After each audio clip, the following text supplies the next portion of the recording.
High Zaima. High. আজকে তোমার সাথে একটা গুরুত্বপূর্ণ কথা ছিল। হ্যাঁ বলো। কথাটা হলো আমরা দাদাকেও বলি গ্র্যান্ডফাদার, নানাকেও বলি গ্র্যান্ডফাদার, কিন্তু মানুষকে কিভাবে বুঝাবো? হ্যাঁ, এটা একটা ভালো প্রশ্ন করেছো। এটা আমাদের সবার মধ্যে একটা কনফিউশন থাকে যে কোনটা নানা কোনটা দাদা, এটা কিভাবে বুঝাবো সবাইকে। দুটোই তো গ্র্যান্ডফাদার। এর জন্য একটা সহজ টিপ আছে, একটা হলো প্যাটার্নাল, একটা হলো ম্যাটার্নাল।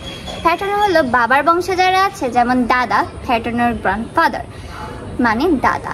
এভাবেই মায়ের বংশে নানা আমরা বলবো ম্যাটার্নাল গ্র্যান্ডফাদার। এভাবে আমরা আমাদের বাবার বংশে যারা আছে তাদেরকে আমরা প্যাটার্নাল ইঙ্গিত করে বোঝাবো, এবং মায়ের বংশে যারা আছে তাদেরকে আমরা ম্যাটার্নাল ভাবে ইঙ্গিত করব। যেমন বলতো খালা ইংলিশ কি হবে? Maternal aunt. রাইট, ঠিক একইভাবে ফুফু ইংলিশ হবে প্যাটার্নাল আন্ট। এবার বলতো মামা ইংলিশ কি হবে?